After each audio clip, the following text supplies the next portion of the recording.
晚上好，晚上好，晚上好，这里是温迪，很高兴再次与你相遇。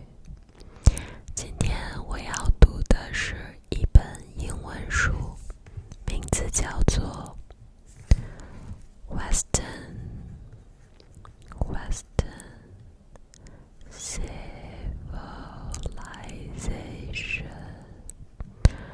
with Chinese comparisons， 西中文明比较，西中文明比较。现在让我们开始吧。Let's get started.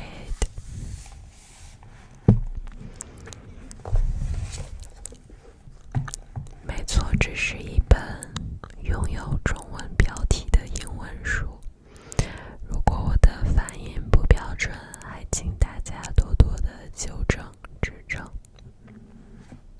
OK， 让我们开始吧。Introduction. West civilization with Chinese comparisons belongs to the 21st century. Never before this century have so many human beings found themselves in contact with ways of life that differ from what is familiar to them. More and more people move around the world, some voluntarily, others driven by necessity. Even the stay-at-homes may find their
civilization with Chinese comparisons is not a history course, but an exercise in comparative culture studies. The primary goal is to understand the central characteristics of two major civilizations, identified here as Western and Chinese. To study one civilization or two, one premise of this work is that civilizations reveal themselves more readily by comparison and contrast than by being taken one at a time.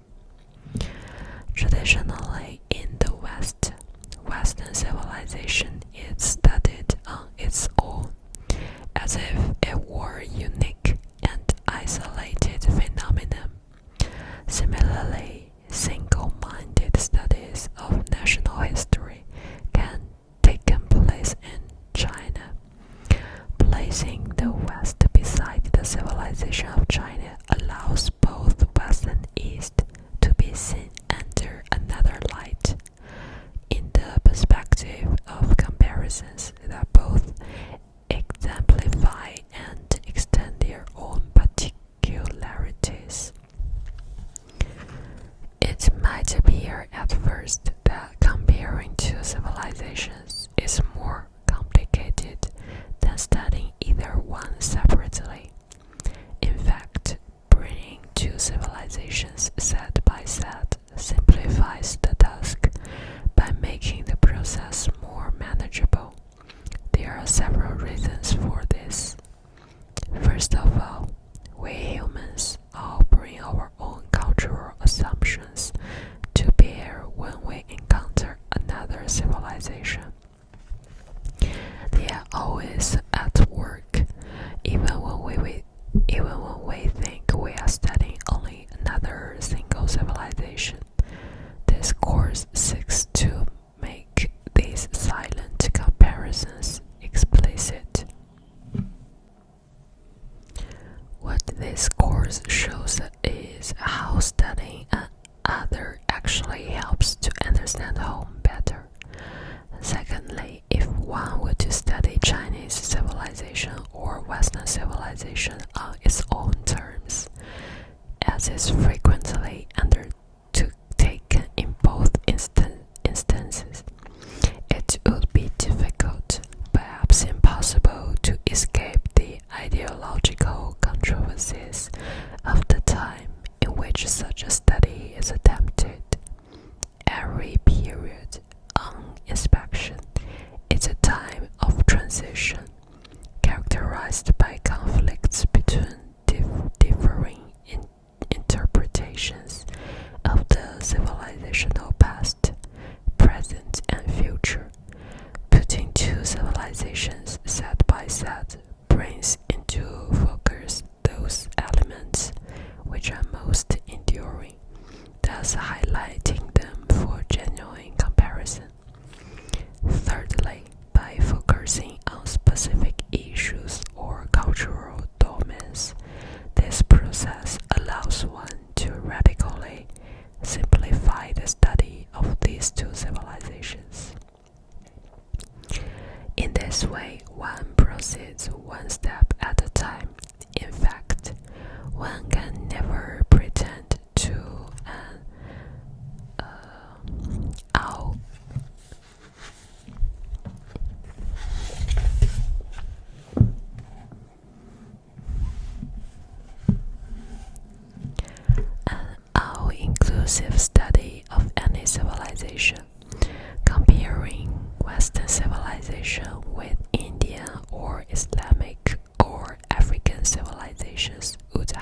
awareness of its own limitations is itself one of the most useful implications of Western civilization with Chinese comparison. Why this comparison now?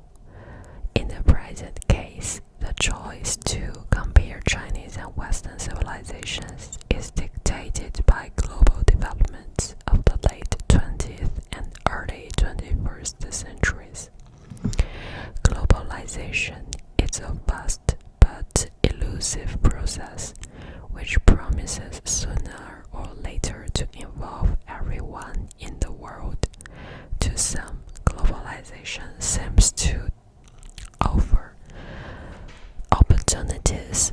To others, it implies intrusions in the form of foreign ways of doing things.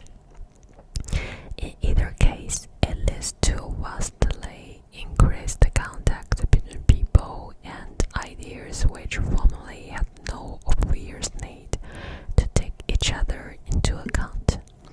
This relentless and inescapable process can be ignored only at one's own peril. The least constructive response to the resulting changes, which are often perceived as dislocations, is panic or a defensive backlash. The most constructive response is education. Learning how to understand these changes and how they can be made use of rather than simply endured. The people who will be well placed in tomorrow's world are those who have learned how to size up and live with imported ideas and practice without losing their sense of their own cultural values. To accomplish that goal requires a solid knowledge of what home means, including how it developed into what it is today. Western civilization with Chinese comparison tries to explain and exemplify the enduring aspects of Western civilization in parallel with the quite different development of Chinese civilization throughout its long evolution. From a Chinese point of view, Chinese intellectuals and academics have been aware for a long time now that Western civilization has been and will continue to be a major source of importations into the evolving Chinese way of life. Thus, anyone who seeks to be educated in China today is under some kind of obligation to form ideas and or judgments about things Western. It makes sense for such ideas and practice to be tested in order to understand what it means for something to be characteristically Western. One major emphasis in Western civilization with Chinese comparison. How else can one recognize which cultural features are central? Many Chinese may feel tempted to equate Western civilization with